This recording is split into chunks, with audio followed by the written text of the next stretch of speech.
The New York Football Giants firing head coach Brian Daboll. Trysta, what's next for Big Blue? I mean, presumably finding a head coach that's better than him, but the question is, who is that much better that this is a very obvious decision? Because when you fire someone, you kind of have to have the guy you want to hire at least in the top of your mind, yeah? See, I have here, these are meatballs that I brought for lunch. These meatballs, better head coach for the Giants than Brian Daboll. This pen in my hand right now, I would trust more to coach the Giants than Brian Daboll. Now, I am a lifelong Giants fan. I think I have pretty good perspective here. Here's the dream scenario. Tell me what you think for the Giants. Coach of the year, Brian Daboll, to you?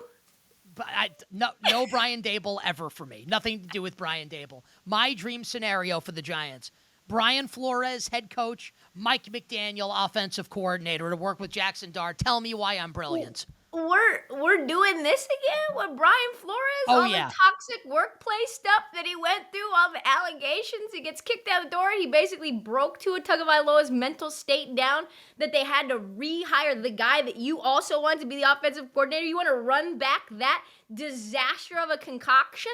Oh, I want to run it back. Brian Flores will get the most out of these pass rushers who do nothing for the current regime right now. Despite all the talent that they've got, they can't get after the quarterback. Brian Flores can fix that. Everyone goes, "Oh my God, he's mean to Tua. How could you be like that?"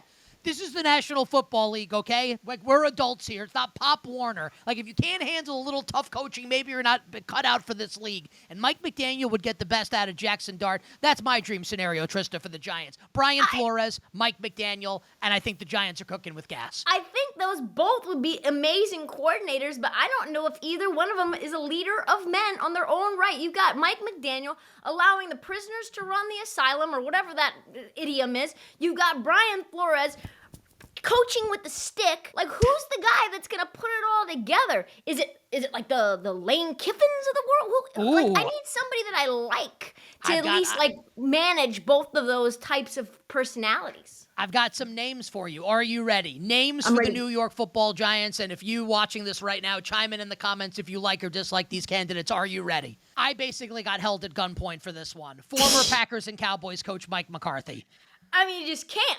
This guy is a laughingstock. I do think, though, he would be the one that they would hire just based off of, like, interview alone. He's one of those guys that you just love. Remember, like, he was in the film room. He took a year off. He was sleeping at Jerry's house. Lied to Jerry Jones about watching all this film and doing the analytics, and then said in the press conference, I lied about it, and Jerry had already given him the job. The thing about Mike McCarthy, actually, he's won 1 million regular season games, but zero confidence he could win a Super Bowl. The fan base would revolt. What about Bills offensive coordinator Joe Brady?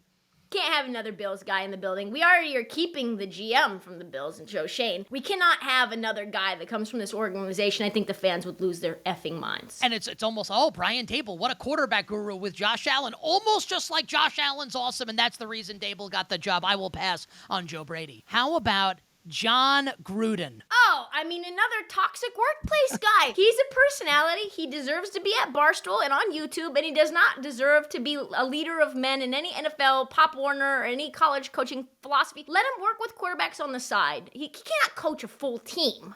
I think you said all that needs to be said, so we can move on. I agree 100%. What about a guy that you referenced? It's been almost 20 years since he coached in the NFL. I don't even know how many people remember this. Ole Miss head coach Lane Kiffin. He's the belle of the ball for all these college openings. What about Lane returning to the NFL? And Jackson Dart, obviously, his quarterback at Ole Miss. I mean, I guess that's the only reason that it comes up. I just don't see it with Lane. I really don't see it with college coaches going to the next level in general. There's very, very few situations where that's worked. Lane can barely handle the media in Oxford. I don't know how he's going to handle it in New York City. I'll pass on him. Chargers defensive coordinator Jesse Minter off a smothering effort against Aaron Rodgers and the Steelers. I think, yes. I think that would be my choice. And I would prefer to have my head coach be an offensive mind versus a defensive mind. I think just the track record of that overall, you see with Shane Steichen right now with the Indianapolis Colts.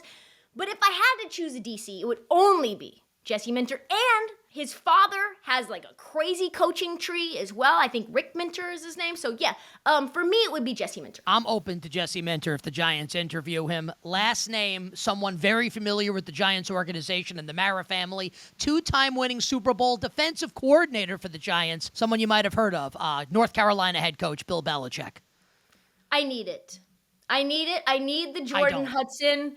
I I need don't. the Jordan Hudson. I don't. Bill Belichick. I need it. New don't. York needs it for the pop culture of it. Please, Lord, give it to me. New York might need it. I do not, and Giants fans absolutely do not need it. Give me a prediction. Who are the Giants going to hire as their next head coach? I can't predict, Nick. I cannot. I'm just going to go Jesse Minter because I think that's the best case scenario for me. I'm going to tell you exactly how this is going to go. And everybody at BetMGM, you mark this down because we're going to replay this when it happens. The Giants are retaining their clueless general manager, Joe Schoen. No head coaching candidate worth his salt is going to want to come work for Joe Schoen, who's going to be a lame duck general manager moving forward here. If Jackson Dart progresses towards the end of the season and the Giants are competitive, they will retain new interim head coach Mike Kafka will be the head coach moving forward, and it'll be another lame duck situation, and they'll keep losing. I guarantee that's how this is going to go for the G-Men.